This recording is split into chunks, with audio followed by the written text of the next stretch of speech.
Vacina em Israel. Número 1 no ranking mundial. O que dá pra aprender? Hein? Nem tudo são flores. Tem negacionismo violento. Eita.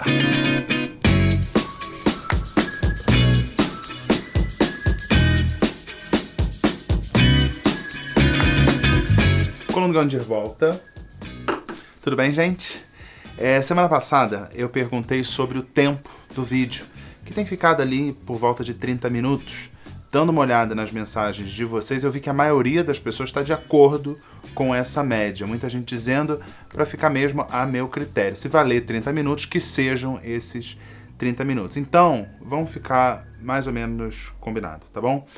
Não vai ter vídeo curtinho não, tá bom? Você gosta de vídeo curtinho, que pena. Mas, olha, você pode não ver até o final, pode não ver a parte da leitura de comentários e pode ficar sem saber o que acontece no maravilhoso mundo de Francisco José, que vem a ser o meu cachorro. Mas pra muita gente esse é o ponto alto do vídeo, que fica sempre lá no finalzinho, tá? Então, se você quiser assistir, vai lá pro finalzinho pra ver o Francisco. Vou mirar nesses 30 minutos. Eu desde já agradeço você dedicar 30 minutos da sua semana pra me ouvir e me ver. Eu agradeço. Olha, gente, hoje a coluna vai ser assim um pouquinho diferente. Vocês vão me ouvir menos, eu vou explicar já já. A gente tem ouvido falar muito da vacinação em Israel, o país que mais vacinou proporcionalmente à sua população. Israel é um país pequeno, é do tamanho do menor estado brasileiro, Sergipe. E a população é estimada em pouco mais de 9 milhões, mais ou menos ali a população de Pernambuco. Mas Israel é um país rico. Está entre os 20 países ali com os melhores índices de desenvolvimento humano do mundo. Eu fiz um curso em Israel, curso de um mês, tem uns 10 anos. Excluindo da equação todo esse debate sobre a questão palestina, a ocupação do território da Cisjordânia e também nas colinas do Golã, não vou entrar nisso, Israel é um país fantástico, maravilhoso. Você tem serviços públicos para os seus cidadãos de primeira qualidade.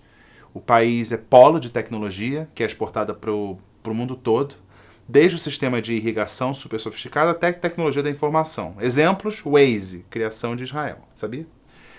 O ICQ, lembra dele? Os tiozões e tiozonas vão lembrar ICQ israelense. Muitas empresas são israelenses e têm participação israelense, mas a gente não sabe, porque um vínculo com Israel pode ser ruim para a marca, porque ela pode perder mercado. Tem quase 30 países que não reconhecem, por exemplo, Israel por conta da questão palestina. Por que se fechar para milhões de pessoas, né? Por questões ideológicas, seria uma burrice, melhor ser pragmáticos, os israelenses são pragmáticos. Tem 2 exemplos que dão uma ideia das bizarrices que esse boicote a Israel acaba provocando. Quando eu estava lá, me contaram que tinham tâmaras que eram produzidas em Israel, eram reembaladas na Turquia e depois reexportadas para outros países islâmicos. Os consumidores muçulmanos estavam crentes que estavam comendo ali uma tâmara turca, mas eram tâmaras israelenses. O caso da tâmara é um exemplo. O outro exemplo não sei se eu conto. Tá bom, eu conto. Quando eu fui para Israel, eu conheci um cara que trabalhava com TI de um mega portal de vídeos pornô. O site era israelense, mas era meio segredo, porque muitos dos consumidores estavam justamente em países que boicotam Israel. Se a empresa se assumisse israelense, ia perder assinantes. O site era todo em inglês, era .com, então não tinha muita suspeita ali de que a equipe era israelense, a tecnologia era israelense e o dinheiro acabava indo para Israel. Então, assim, Israel possibilitando o onanismo, assim, sem que os praticantes ali do amor próprio se dessem conta de onde vinham as imagens. Pois é, de Israel. Bem, voltando ao assunto do momento, vacinação. O destaque é Israel. Como eu disse, o país é o que mais vacinou sua população proporcionalmente. Eu vou pôr na descrição aqui um site super legal, que é uma espécie de vacinômetro mundial. Você pode ver os números atualizados assim toda hora. Nesse momento que eu estou gravando o vídeo, proporcionalmente, Israel vacinou 150 vezes mais que o Brasil. 150 vezes mais. Vale a pena acompanhar essa evolução daqui para frente? Link na descrição. Eu disse que a coluna ia ser diferente. Vou explicar por quê. Em vez de ficar aqui falando sobre o que está acontecendo lá em Israel, eu fui buscar uma velha amiga minha, que mora lá há anos, jornalista, uma correspondente internacional, experiente, muito experiente. Como está a vacinação por lá? Como é que funciona? Tem negacionistas? Politizaram a doença? Tem cloroquina? É um modelo para o Brasil a ser seguido? Antes que me critiquem, eu vou falar também da questão palestina em relação à vacinação, ok?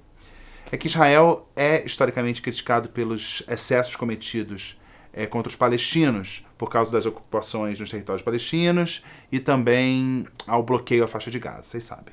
E em muitos lugares do mundo, incluindo aqui no Brasil, a esquerda tende a ser mais solidária com os palestinos, até por uma questão histórica, né? Porque durante a Guerra Fria, os palestinos e outras nações árabes estavam ali, digamos assim, sob a bênção da União Soviética. Eu vou falar da questão palestina na entrevista, mas primeiro a gente começa falando do governo de Israel em relação ao seu próprio povo, ao povo israelense, tá bom? Melhor que ouvir o Garrone aqui é ouvir a Daniela.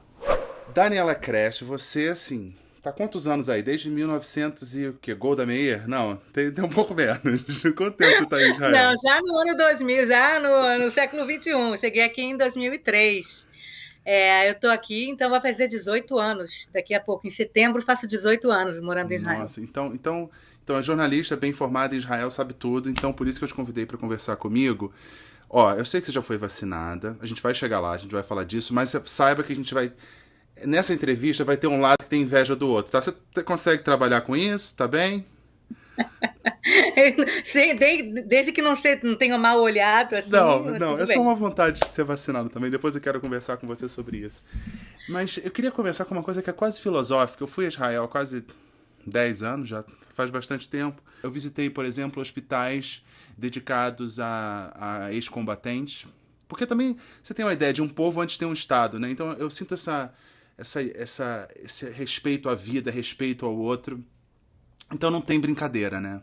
Não tem essa coisa de recomendar remédio que não existe, não tem político indo comer, não é pastel, mas comer um falafel na barraquinha, não tem político aglomerando de brincadeira. É um assunto, imagino eu, prioritário, tratado com seriedade.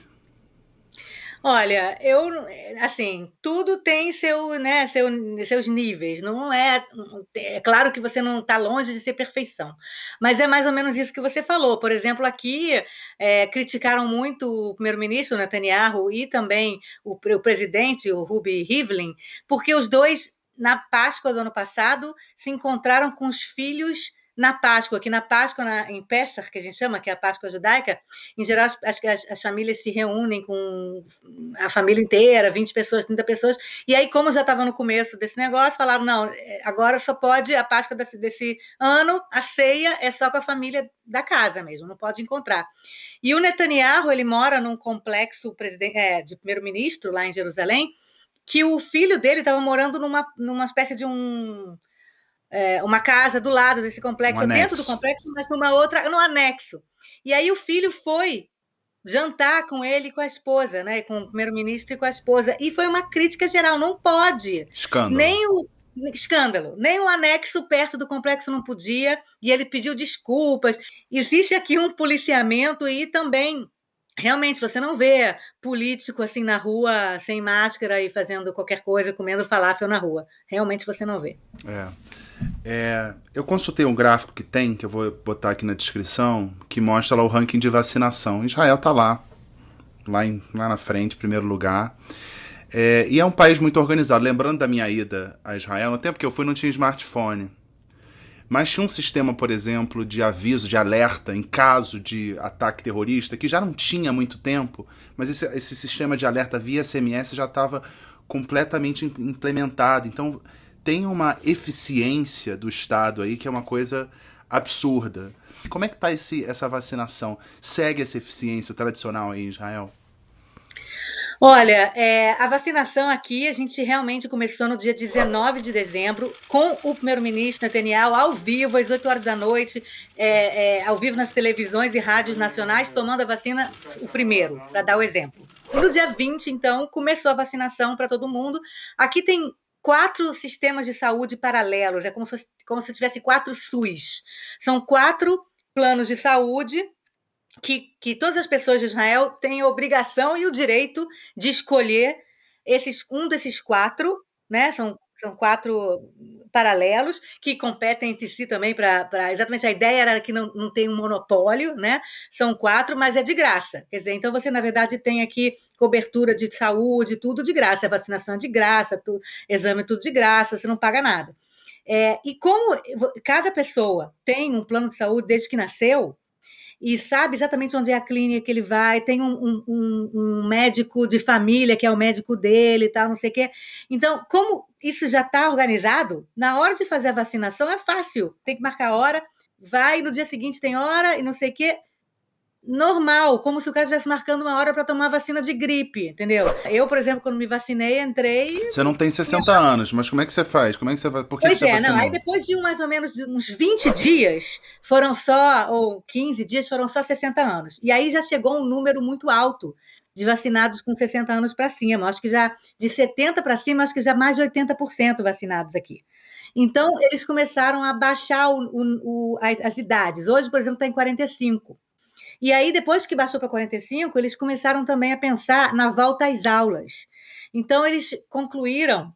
além de 45, além da idade de 45, também tem alguns grupos, por exemplo, médicos, equipes, né, enfermeiros, equipes médicas, todos eles também puderam ser vacinados. E professores. Professores também foram todos vacinados. Ou tem a possibilidade de ser vacinados. Ninguém é obrigado, não é obrigatório, né? Mas tem a possibilidade de ser vacinado. Como é que está a adesão? Como é que está a adesão aí?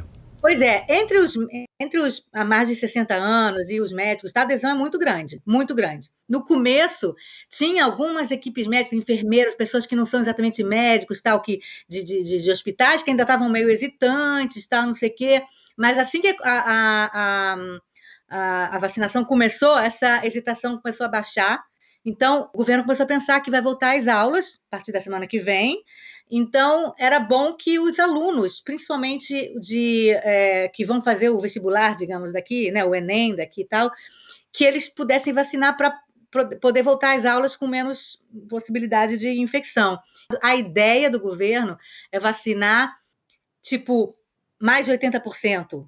Ou o sonho é chegar a 95%, mas, sei lá, digamos 80% até a Páscoa. Até a Páscoa, até o final de março, comecinho de abril. A promessa do primeiro-ministro, que não sei se vai ser concretizada, é que esse ano as famílias possam celebrar a ceia de Páscoa juntas. A Dani mandou também imagens que ela fez perto de onde ela mora. Olha só, dá pra ver as ruas bem vazias. Quem tá na rua tá de máscara, aliás, dá pra ver. Tem lojas fechadas, olha aí, escola fechada também, restaurante fechado e logo em frente ali, grupo de pessoas fazendo um piquenique ao ar livre, zero aglomeração. E ela me contou também que o trânsito tá muito tranquilo por lá. E é claro que a gente conversou sobre política, senão não seria Coluna do Garrone, né? A gente não pode esquecer, final de março são as eleições. Isso que eu ia falar, que tem... Aqui talvez seja um fator determinante para o futuro político de certos políticos. Aí também pode ser, se for um sucesso a vacinação ou for um fracasso, o que isso impacta? Certamente impacta para o Netanyahu a favor dele, porque o Netanyahu encampou essa questão da vacinação e da luta contra o coronavírus, contra o Covid-19, desde o começo. O Netanyahu nunca, em momento nenhum, seguiu o seu grande amigo Trump ou deu qualquer bola para o Bolsonaro. Tem cloroquina? Tem cloroquina aí ou não? Nunca nada, que ninguém sabe o que é cloroquina. O Netanyahu fez o seguinte, assim que ele acompanhava os testes, né, nas grandes farmacêuticas, né, Pfizer, Moderna, não sei o quê, e toda vez que saía assim, os testes, segundo, sei lá, os testes estão ótimos, não sei o quê, vamos começar a produzir, o Netanyahu ligava pessoalmente para o presidente da empresa para comprar antes de todo mundo e a preço mais alto. Porque o Netanyahu falou o seguinte, eu vou pagar quanto der, porque uma semana só que a gente não fecha a economia, eu já recupero esse dinheiro. Você sabe que aqui, eu não sei o quanto você está acompanhando as notícias daqui, mas aqui a Pfizer mandou uma carta para o presidente da República oferecendo, eram 2 milhões de doses, e ele falou, não, vai frustrar, a justificativa oficial, naquela época era negacionismo, vamos combinar que era negacionismo. Mas agora, no revisionismo histórico, em 2021, o argumento oficial é de que 2 milhões ia frustrar os brasileiros, porque é muito pouco. é muito pouco, 2 milhões de doses, sendo que chegaram 2 milhões de doses da Índia, a vacina da Oxford, fabricada na Índia, e teve 3 ministros de Estado para receber os mesmos 2 milhões de doses. Então, assim, aqui, você está falando aí dos problemas, mas, assim, é contar dinheiro na frente de pobre. Você está contando dinheiro na frente de pobre, porque os problemas aí são tão menores, aquela inveja da qual eu falei no início está se reforçando. É verdade. O que muita gente fala, não, a gente não pode comparar o Brasil com Israel, já ouvi isso, né? Não pode comparar porque Israel é um país pequeno, é um mercado pequeno, tem só 9,3 milhões de pessoas, então é mais fácil, mais rápido. Mas não é por isso. Não é por isso. Uma porque é mais organizado. mindset. Porque o mindset é de ciência e é um ótimo sistema de saúde. Não tem aqui, pouquíssima gente tem médico particular aqui. Ele tem uma visão de que isso ajudaria ele politicamente. Agora, eu também não vou ser cínica e dizer que é só por isso que ele quis fazer isso. É claro que ele se importa com o futuro do seu, né? Tem essa coisa de se importar também. Mas assim, mesmo que não se importe, mesmo que seja com ambição política, se for opção política de salvar a vida devoto, tá valendo.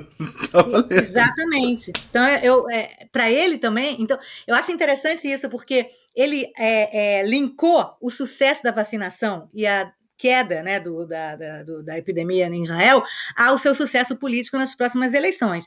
Então, ele está fazendo de tudo para que a vacinação dê certo. Mas o que aconteceu? As variantes. As variantes da África do Sul, britânica e a do Brasil. Pois é. Então, começou a dar problema, porque começaram a voltar. O que aconteceu? Os israelenses, muitos foram fazer turismo em Dubai, porque, não sei se você sabe, Israel fez um acordo de paz com Dubai, Abu Dhabi, não sei o quê.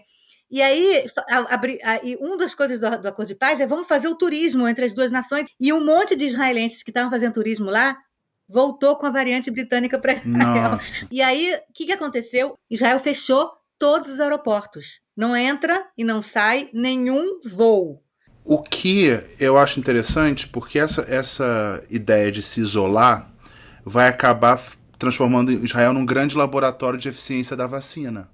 Mas é exatamente isso. Quer dizer, Fala.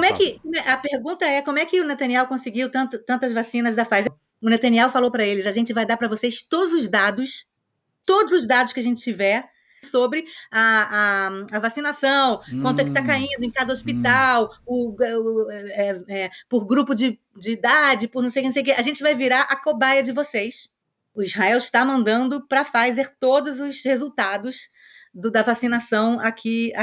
Agora, apesar de todo esse otimismo, as pessoas falam que está uma briga entre vacina e vírus. Essas variantes que chegaram, elas começaram a atrapalhar. A ideia era que agora já estava caindo, mas não está caindo. Quer dizer, está mais ou menos caindo, mas não está caindo tanto quanto se esperava. Agora, o pessoal de mais de 60 anos, um desses planos de saúde anunciou um resultado de que eles já deram para 130 mil pessoas as 2 doses. Só 20 pessoas das 130 mil, só 20 pessoas pegaram corona. Nossa, então a eficiência lá em cima. Nenhuma delas precisou de ir para o hospital. Putz, que ótimo. Quer dizer, então, é um otimismo, mas por enquanto ainda não está aquela queda drástica que todo mundo esperava. O case de Israel mostra que a vacinação tem que ser rápida, tem que ser muita gente, porque se demorar muito tempo e se tiver muita gente que não quiser se vacinar, as variantes que vão acontecendo e vão acontecer o tempo todo, elas vão acabar colocando em risco qualquer vacinação. Você está descrevendo o Brasil aí, né? Porque aqui é um país muito maior, com toda a dificuldade logística que tem. Em Israel, a gente sabe que 6 horas, no máximo, você cruzou o país inteiro. Tem alguma parte que você pode cruzar a pé, eu fiz isso. Então aqui você tem um país continental, um negacionismo presente, inclusive no governo federal, e vacinas vindo a conta-gotas. Então você descreveu o cenário brasileiro. Enfim, uma última pergunta que eu queria fazer, que a gente não pode deixar de falar, da questão palestina, porque você tem Cisjordânia ali do lado, Gaza, Gaza é mais ou menos isolado, Cisjordânia imagino que ainda tem uma porosidade, pessoas que trabalhem, mal ou bem você tem soldados lá, você tem colonos na Cisjordânia e tal. E o vírus não quer saber de muro, o vírus não quer saber de fronteira, ele não respeita. Ele não sabe o que é a cor de Oslo, não sabe o que são linhas de 67, não sabe nada disso. Existe alguma parceria de vacinação de Israel aos palestinos, não por altruísmo, mas por medo mesmo, né? Existe?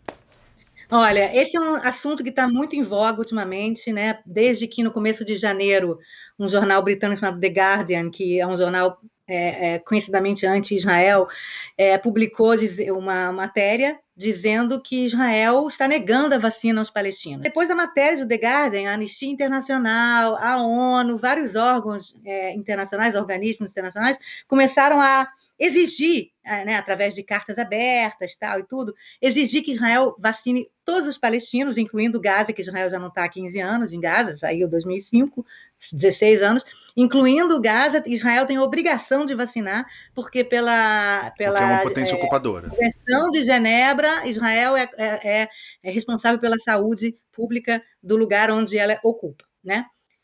Gaza não ocupa mais, mas mesmo assim. E a Israel fala o seguinte, espera aí, vocês não estão entendendo. É claro que, enfim, muitos israelenses não concordam que estão ocupando a Cisjordânia, mas isso aí é outro assunto, a gente não vai entrar nisso.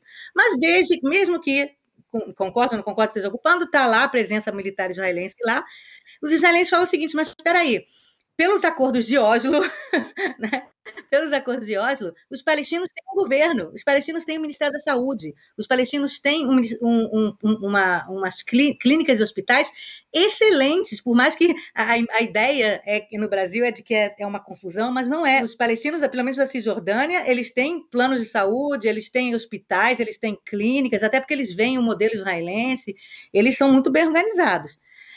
O problema é o seguinte, existe uma questão aí de os palestinos quererem se mostrar como um país, como um Estado independente. Eles querem negociar diretamente com a Rússia, o Sputnik, eles querem negociar diretamente com a AstraZeneca, eles querem receber a COVAX, que é desse consórcio da OMS. Da OMS, ele já está tudo negociado, inclusive deve chegar agora no começo de fevereiro as primeiras doses. E aí os próprios palestinos começaram a achar engraçado essa coisa de que as ONGs internacionais estão aí dizendo que Israel tem que vacinar eles, porque eles não pediram, não querem. Até porque tem aquela coisa, a gente não vai se humilhar de receber ajuda dos israelenses quando a gente quer provar que a gente é independente e pode fazer as coisas sozinho. Isso é Cisjordânia. Faixa de Gaza é pior ainda. Faixa de Gaza, Hamas é inimigo de Israel. Eu estava falando com um jurista e falando sobre isso. Vocês querem o quê? Vocês querem que vá soldado no meio de uma aldeia palestina, pegar a gente da casa, forçar e dar uma vacinada no cara? Entendeu? Não pode. Então, é tudo muito complicado. É muito fácil falar Israel não está querendo não sei o quê.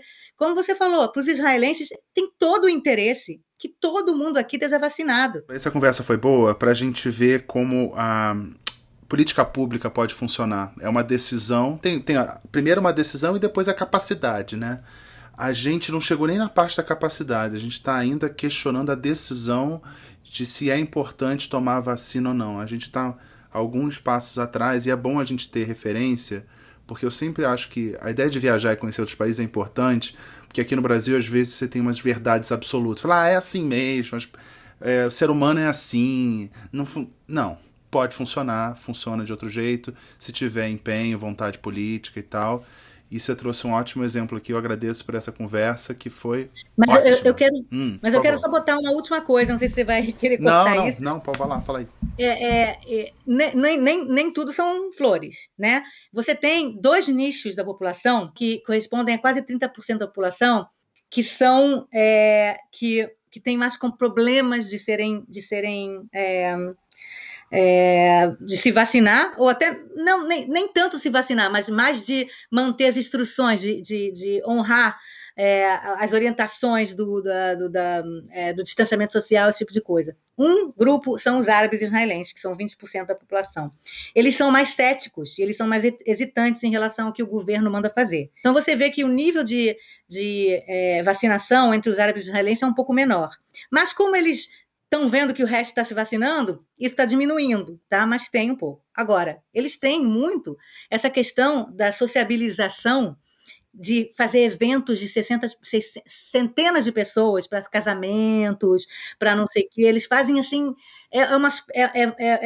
uma cultural mesmo, de você fazer grandes eventos, principalmente casamentos e tal. Então você vê muitos policiais dando muitas multas em cidades árabes israelenses, onde a infecção por coronavírus é 6 vezes maior do que no resto. Agora, onde é 6 vezes maior do que no resto também? Entre os ultra-ortodoxos, os judeus extremamente religiosos em Israel, que são 12% da população. Esses judeus extremamente religiosos, eles também têm essa questão cultural de aglomerar, porque tem muito casamento, tem bar mitzvah, e eles não têm televisão em casa, eles não veem Netflix, eles não têm telefone celular, Não leem jornal. Não leem jornal, eles não têm telefone smartphone, porque não pode. Toda a socialização deles é feita em eventos, como se fosse um estado paralelo nessas cidades ou bairros ultra-ortodoxos. E o que está acontecendo nos últimos dias? Confrontos com polícia, com gás lacrimogênio, com gente sendo presa. Colocaram fogo num ônibus. O motorista estava dentro do ônibus. Vândalos ultra-ortodoxos que são contra essas orientações de não aglomerar. Eles acham que, primeiro, a cultura deles é mais importante do que o vírus. Segundo, eles acham que você ir para a escola estudar, o que eles estudam? A Torá. Eles estudam a Bíblia Sagrada. Eles acham que estudar a Bíblia Sagrada é que vai fazer acabar com o vírus. Não é vacina. Eles realmente acreditam nisso. É a cloroquina daí, então. É a cloroquina. A cloroquina deles é rezar. Assim, Israel é uma coisa que eu aprendi.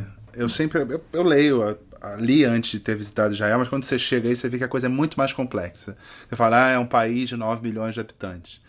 Mas assim, tem tantas opiniões, tantas visões de mundo, é direita ou esquerda, religioso, não é religioso, tem a questão étnica, a sua origem judaica, se você é sefaradita, você tem toda uma complexidade que eu acho que a imprensa não dá conta, porque também a gente tem outros problemas aqui, mas tentar enquadrar Israel numa caixinha simples assim, quando fala Israel, fala, quem é Israel? É o primeiro-ministro? É o ministro que é mais religioso? É o exército? É a população? São os árabes israelenses? É muito complexo. Então, eu gosto muito... Eu sempre digo que quem vem para Israel e sai daqui mais confuso do que chegou, está no caminho certo. É isso. Porque aqui é o seguinte, a confusão é a realidade. É isso. E a minha ideia aqui não é simplificar a vida, não. Eu quero complicar. Então é para ficar complexo, que quem diz que é simples tá querendo te enganar. Daniela Kresh, muito obrigado, direto de Israel. Ótimo esse encontro.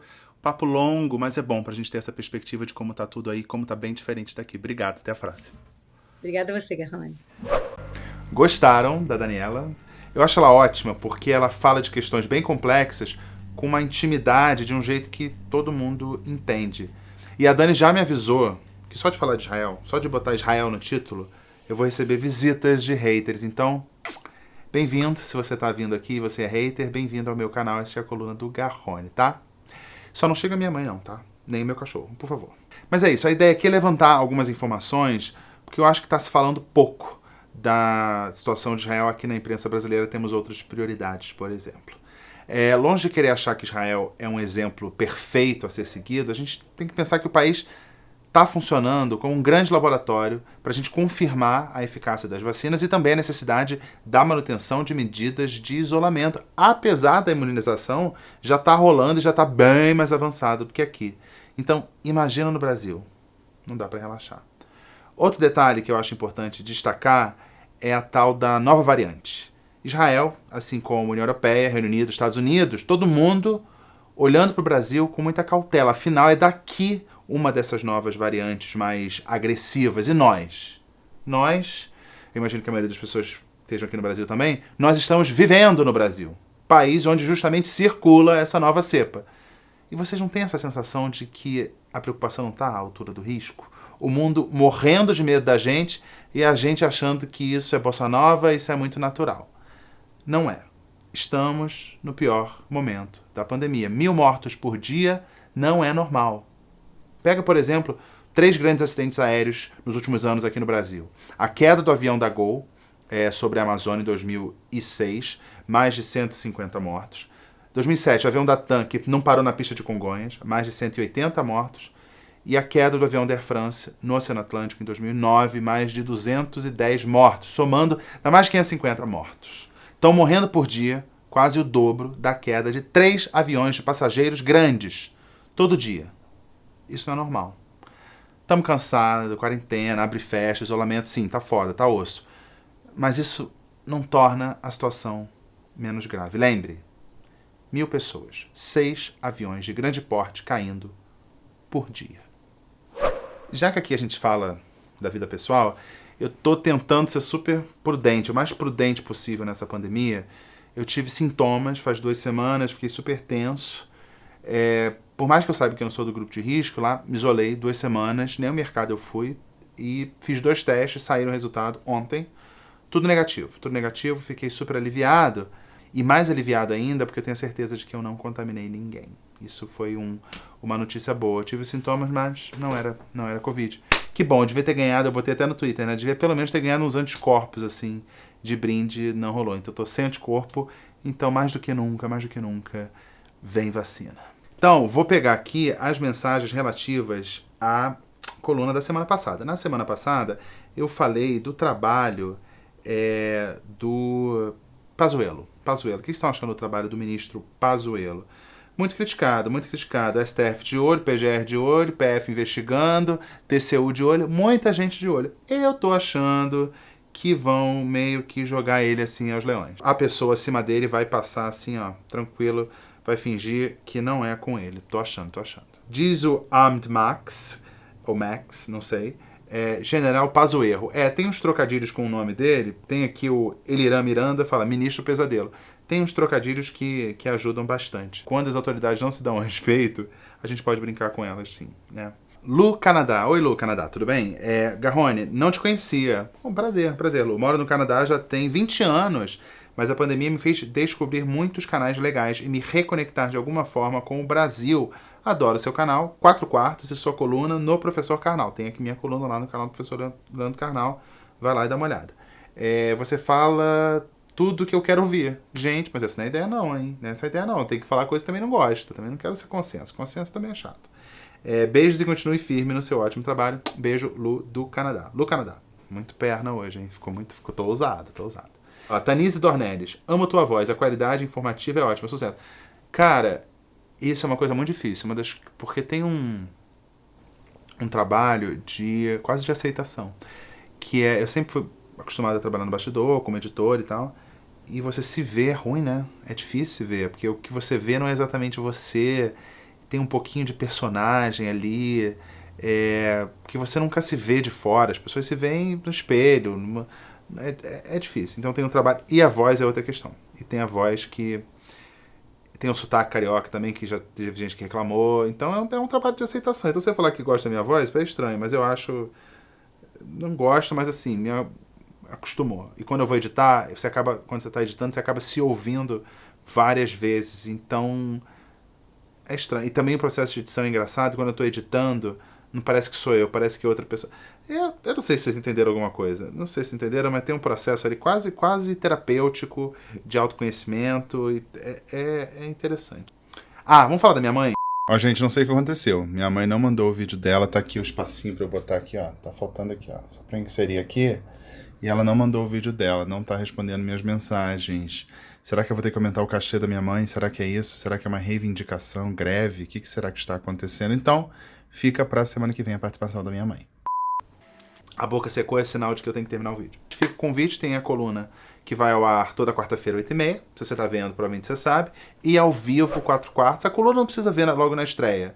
Mas o 4 quartos é interessante, porque tem essa coisa da interatividade. Você pode interagir e dar puxão de orelha na gente ao vivo. Se a gente falar merda, vocês vão lá e ó, puxam a orelha ao vivo.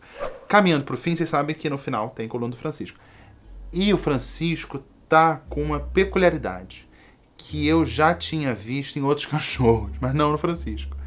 E é descobrir um ponto que provoca Enfim, vocês vão... Eu não vou ficar explicando, porque eu acho que é autoexplicativo a seguir na coluninha do Francisco. A coluna do Garrone fica por aqui. Eu te vejo aqui no 4 Quartos, na coluna do professor Leandro Carnal. E por aí, nas minhas redes sociais, vou botar aqui. Eu tô mais ativo no Twitter, no Instagram, não tô achando motivo pra postar imagem, porque tá brabo. Tá difícil de ter assunto pra postar imagem, eu tô mais ativo no Twitter. Se você quiser me acompanhar no Twitter, tem lá pílulas de besteira, de sacanagem. Não vou dizer que são pílulas de conhecimento, mas talvez pílulas de sarcasmo, mas sempre com informação. Não tem fake news, não. Esse é um compromisso que eu tenho com a vida, tá? O seu like me ajuda e te ajuda também, porque aí você sinaliza pro YouTube que você gosta desse tipo de conteúdo. E vai ter mais chance de ver Garrone na sua vida. Se você quiser Garrone na sua vida. Se você não quiser Garrone na sua vida, aí dá o dislike mesmo. Aí dá o dislike, paciência. Não consegui agradar ao consumidor. Um beijo, fico por aqui. Até a próxima.